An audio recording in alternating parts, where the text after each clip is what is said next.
실패에서 배운다라는 제목으로 하나님 말씀 증거하도록 하겠습니다. 역대 상하를 읽어보면 다윗에 대해서 좋은 것만 기록하고 있습니다. 왜 그렇다 그랬죠?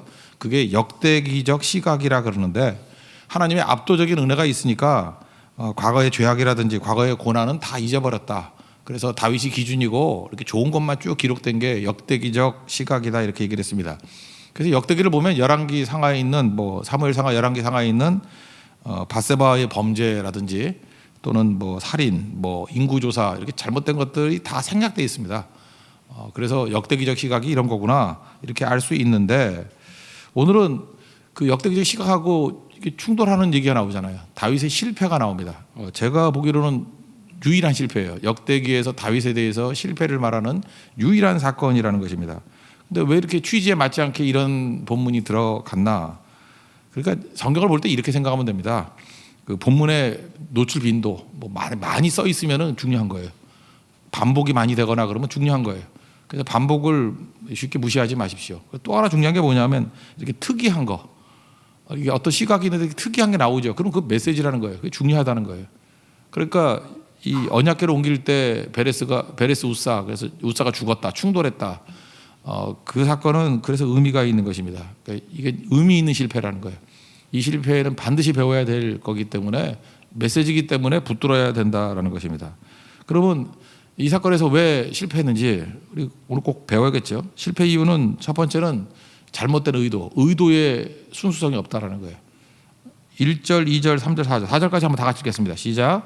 다윗이 천부장과 백부장 곧 모든 지휘관과 더불어 의논하고 다윗이 이스라엘의 온 회중에게 이르되 만일 너희가 좋게 여기고 또 우리의 하나님 여호와께로 말미암았으면 우리가 이스라엘 온 땅에 남아있는 우리 형제와 또 초원이 딸린 성읍에 사는 제사장과 레위 사람에게 전령을 보내 그들을 우리에게로 모이게 하고 우리가 우리 하나님의 궤를 우리에게로 옮겨오자 사울 때에는 우리가 궤 앞에서 묻지 아니하였느니라 하매 뭇백성의 눈이 이 일을 좋게 여김으로 온 회중이 그를 그대로 행하겠다 한지라. 1절을 보니까 어떤 결정을 하면 누구하고 결정을 해야 돼요? 제사장하고 레위인하고 이렇게 해야 되는 게 맞는 거 아닙니까? 그런데 신앙적이지 않다는 걸 알 수 있죠. 누구하고 의논하냐면 천부장, 백부장, 모든 지휘관. 이게 무슨 뜻입니까? 의도가 지극히 정치적이라는 거예요. 언약궤를 가지고 오면 정치적으로 내게 이득이 있을 거야. 또는 군사적으로 이건 또 하나를 만들게 만드는 어떤 그 메시지가 있는 거야. 우리도 이렇게 신앙생활 하다 보면 그럴 수 있죠. 이거 하면은 그 신앙 외적인 다른 부대적인 효과가 있어. 이렇게 접근할 수 있다는 것입니다. 이게 틀렸다라는 거예요. 그리고 2절에도 보니까 온 회중에게 너희가 좋게 여기고 이거 인본주의죠. 사람들의 마음에 맞는지 안 맞는지 이게 신경이고 그 다음에 또 우리의 하나님 여호와께로 말미암았으면 이거 조건절이니까 뭐예요? 사람에 대해서는 확실한 거를 추구하면서 하나님에 대해서는 짐작하는 거예요. 이게 혹시 하나님의 뜻이라면 하나님의 뜻은 짐작하면서 접근한다는 것입니다. 그러니까 이게 하나님의 뜻입니까? 라고 하는 철저한 기도, 확신 이런 것도 없어요. 이런 거를 인본주의라 그런다니까요. 휴머니즘. 그러니까 뿌리가 사람에게 있습니다. 지금 이 언약궤를 옮기는 모든 것들이 사람 보라고 해요. 사람을 움직이려고 그 사람의 마음에 어떤 임팩트를 주려고 그런 의도가 보이잖아요. 그러니까 뿌리가 하나님이 아니라고요. 이런 거를 인본주의라 그런다니까요. 그러니까 오늘 본문에서 제일 중요한 건 뭐냐? 인본주의의 무서움이에요. 교회 안에도 스물스물 이렇게 인본주의가 들어오면 이런 일들이 벌어지게 된다라는 것입니다.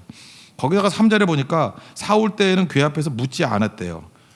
지금 이런 걸 사돈남말한다 그러는 거죠. 요즘식으로 하면 내로남불 이러는 거죠. 사울 때 묻지 않았다 누가 모르나? 그럼 너는 묻냐? 이렇게 묻고 싶은 거죠. 이게 본문이 그거예요. 마치 사울 때는 묻지 않았는데 자기를 묻는 것 같이. 다윗도 안 묻잖아요. 안 묻고 있는데 그렇게 얘기하고 있다라는 것입니다. 그러니까 잣대가 다르다는 거죠. 남비판할 때의 잣대와 자기 자신을 바라볼 때의 잣대가 틀리더라. 이게 인본주의적인 인간의 모든 모습이에요. 그래서 어떤 사람이 인본주의자다 그러면 놀랄 것도 없어요. 크리스찬들은 딱 때려 맞추면 돼. 저건 분명히 내로남불이다. 남잣대와 자기를 재는 잣대가 분명히 다를 것이다. 우리가 하나님을 떠나가지고 내 멋대로 살면요 다 인본주의자돼요. 남 얘기 아니에요. 누구나 다 그래요. 모든 인간은 100% 그렇게 될 수밖에 없다라는 것입니다. 그러니까 인본주의의 가장 치명적인 약점은 뭐냐면 나를 모르는 거예요. 내가 지금 뭘 하고 있는지를 모른다는 것입니다. 그래서 실패를 하고 있으면서도 실패하는지를 모르는 거예요. 고린도서 10장 18절 보니까 옳다 인정함을 받는 자는 자기를 칭찬하는 자가 아니요 오직 주께서 칭찬하는 자신이라. 그러니까 자기가 자기를 다 뭐 평가해요. 나는 의도가 그게 아니었고 나는 옳았고 내가 하는 게 100% 진리고. 그거 누가 인정해 주는 거예요? 하나님이 인정하는 건데 그거 없고 셀프 인정이죠. 자기가 자기를 인정하고 자기가 자기 자신을 변호하고. 100% 인간 다 그렇다니까요. 그게 인본주의의 한계라는 것입니다. 거기다가 전혀 브레이크가 없어요. 자기가 잘못하는 거를 몰라요. 그래서 4절에 보니까 무백성의 눈이 이 일을 좋게 여김으로 온 회중이 그대로 행하니라. 인본주의는 그래요. 이게 선동하는 거거든요. 막 해가지고 누구도 브레이크를 걸지 않아요. 사람 마음은 다 똑같으니까. 그죠? 으쌰 하면서 그들의 눈에 좋게 보이고 그래서 온 회중이 누구도 브레이크 걸지 않고 그대로 행하게 되더라. 이게 무슨 얘기입니까? 사람이 기준이 되면 이렇게 브레이크 없는 벤츠 같이 엉뚱한 데로 가고 있다는 것입니다. 하나님이 다 사라져 버렸죠. 5절과 6절을 한번 읽겠습니다. 시작. 이에 다윗이 애굽의 시올 시내에서부터 하맛 어기까지 온 이스라엘을 불러 모으고 기란 여아림에서부터 하나님의 궤를 메어오고자 할세.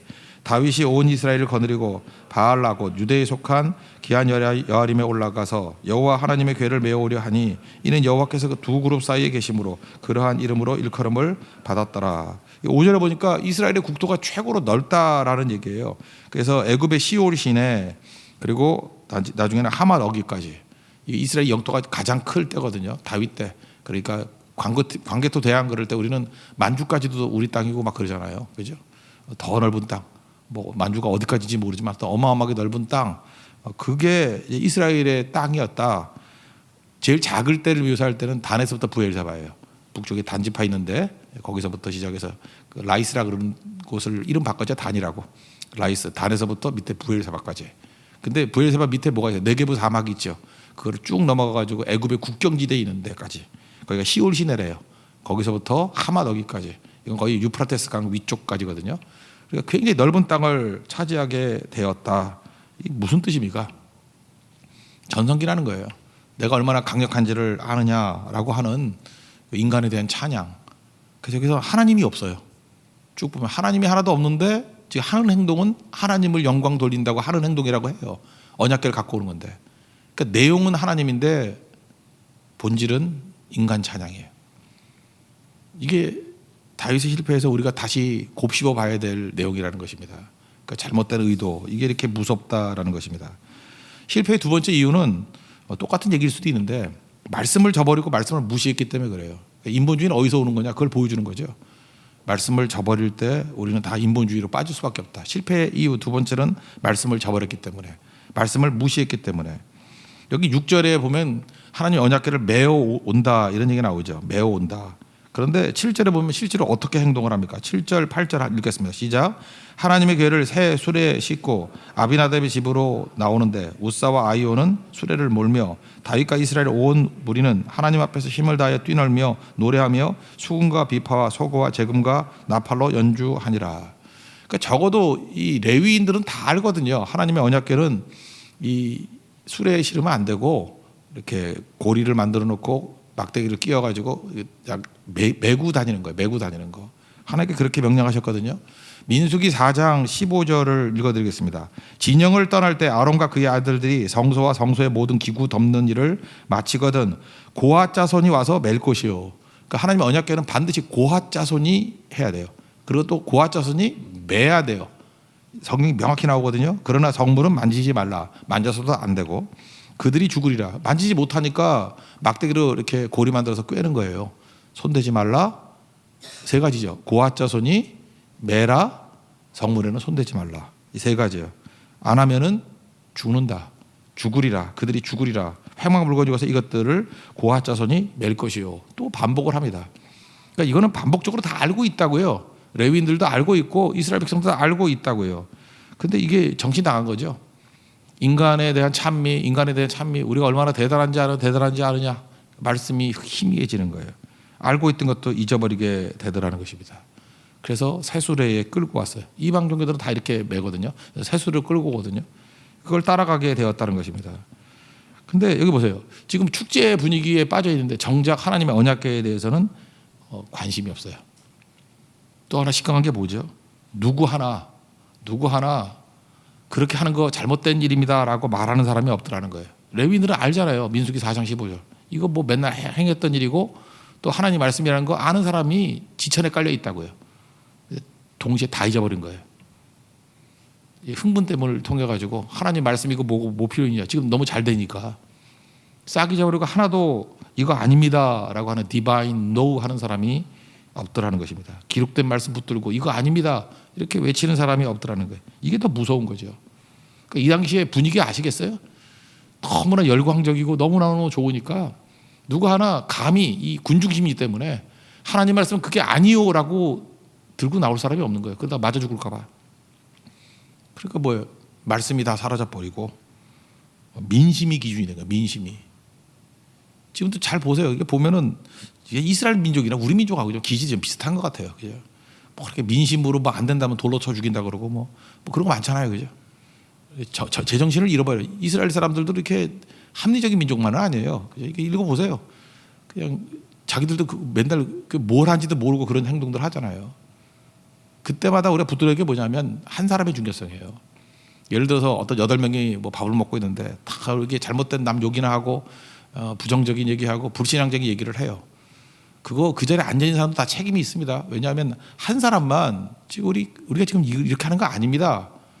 우리 크리스찬들이 이게 뭡니까? 한 사람만 거부하고 나와도요 계속 못해요. 그 침묵이 됐든 하여튼 묵인이 됐든 뭐든 간에 이렇게 동조하는 거니까 다 그렇게 되는 거죠. 그래서 그 자리에 앉아 있는 것 자체가 범죄예요. 아니면 있으면은 반드시 디바인 노 할 줄 알아야 된다. 여기도 보세요. 레위인들이 얼마나 많았겠어요.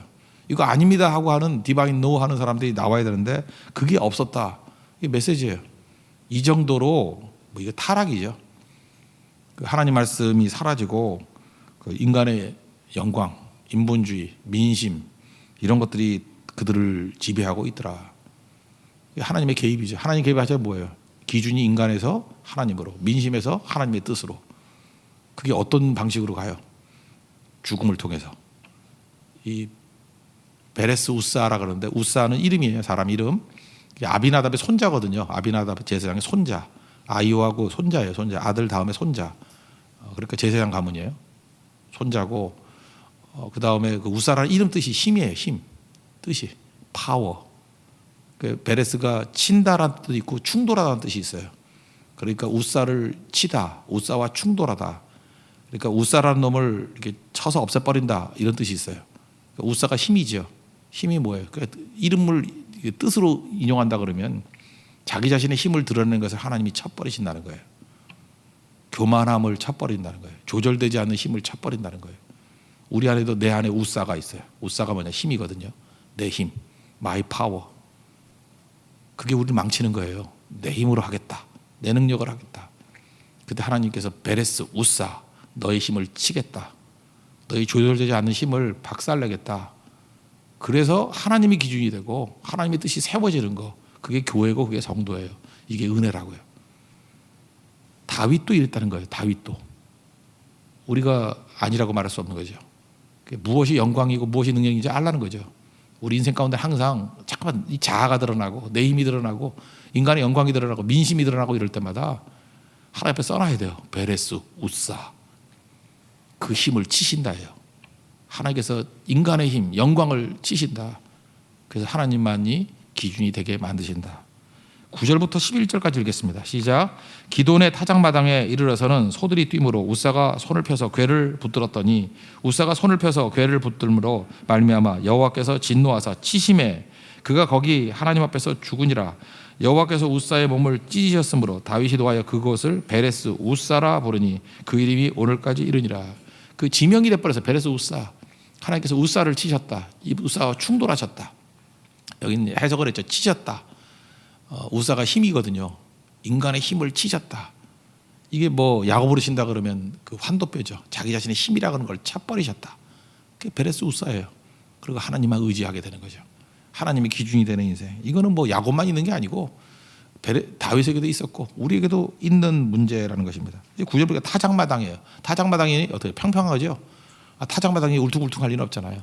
타작마당에 평평한데 수레가 지나가는데 덜컹하면서 흔들려요. 그럴 수 없죠. 타작마당은 울퉁불퉁하지 않아요. 평평한 거 가는데 왜 덜컹할까요? 이거는요 뭔가 변고가 있는 거예요. 이건 평범한 일이 아니에요. 이거 무슨 뜻이에요? 하나님의 사인이에요. 여러분 인생 살다 보면 그럴 때 있다고요. 이게 타작마당이에요. 여기서는 무슨 일이 벌어질 때가 아니에요. 수레가 그냥 나이스하게 스무스하게 지나가야 될 곳이 타작마당이라고. 근데 이상하네. 왜 여기서 덜컹거리지? 그러면 중단하고 무조건 엎드려야 돼요. 하나님 이게 무슨 사인입니까? 그런 일 당할 때는 대개 우리가 멍청해져 있거든요. 기도도 안 하고. 그 얘기는 뭐냐면 무조건 중단하고 기도하라는 얘기예요. 명심하십시오. 알고 하는 거 아니에요. 내가 지금 이미 멍청해져 있어요. 인본주의 때문에. 내가 아주 멍청해도 이렇게 멍청할 수가 없어요. 그때 엎드려야 돼요. 하나님 저 멍청한 거 아시죠? 저 멍청 스킵니다. 알려주세요. 알려주세요. 엎드려야 돼요. 중단하고. 그런데 그 중단 안 하고 쭉 가다가 이 우사가 손을 펴서 그러죠. 이 펴서라는 것은 이게 일종의 교만함이거든요. 거만함. 70년 동안 우리 집에 이 하나님의 언약궤에 머물러 있어서 아비다의 손자니까요. 우리 할아버지부터 우리 집에 70년 동안 머물러 있었어. 이거 우리 거야. 내가 우리 집에서 맨날 보던 거야. 그래서 거만하게 자기가 손을 펴서 이거 내 거다라고 하는 거예요. 그리고 하나님의 언약궤가 이렇게 흔들거리니까 내가 언약궤를 내가 지킬 거야. 민수기 4장 15절 말씀 다 잊어버리고 손대지 말라 그랬는데 그게 죽은 거예요. 우리도 교만이 뭔지 아십니까? 이런 거예요. 그죠? 내가 언약궤를 지킨다. 아니에요. 언약궤가 우사를 지킨 거였어요.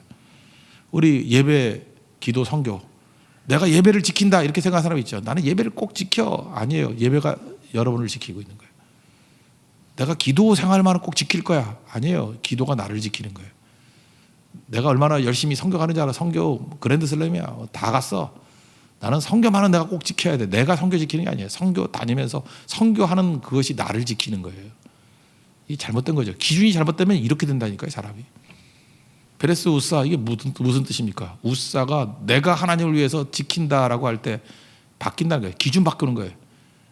이게 천동설에서 지동설로 바뀌는 거와 똑같은 거죠.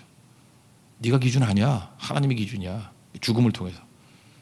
사실 이렇게 충격적인 것들 뭐 몇 번 있지 않습니까? 신약에 오면 아나니아 삽비라. 그거죠. 그것도 하나님께서 기준이 흔들릴 때 기준 그거 아니야라고 돌이키는 과정이라고요. 우리 인생에도 이런 충격이 있어야 돼요. 하나님의 기준입니다. 그러지 않으면 무너지게 되는 거죠. 자기 힘을 치십니다. 하나님께서. 그래서 진짜 은혜는 뭐냐면 하나님과 이렇게 함께 하는 거예요. 하나님의 임재. 그게 복이라 그랬죠. 우리 시편 1편을 볼 때 복이 뭐예요? 하나님과 함께 하는 거예요. 그죠? 하나님의 임재를 체험하는 거. 그게 복이에요. 그래서 복 있는 자는 하나님이 함께 하는 사람이 복 있는 자예요. 복 달라가 아니라. 누구에게 복이 임해요? 사랑스러운 사람. 누가 사랑스러워요? 나는 죄인입니다. 불쌍히 여겨 주십시오. 그게 사랑스러운 사람이에요. 복이 임한다는 게 뭐예요? 은혜가 임한다는 거예요. 그런데 교만한 자는 게 지금 인무주의는 교만이거든요.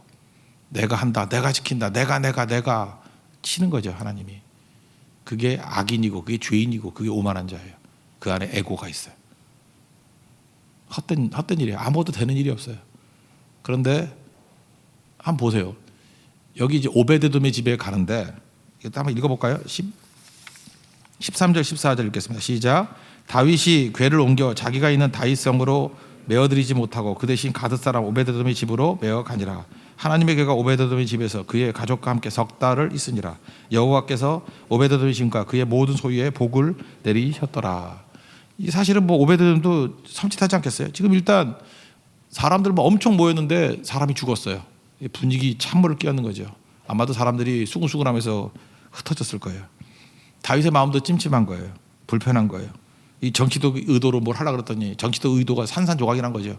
정치도 의도를 하나 되게 만들고 자기를 영광 돌리려고 그랬는데 오히려 이게 반대가 돼버렸잖아요.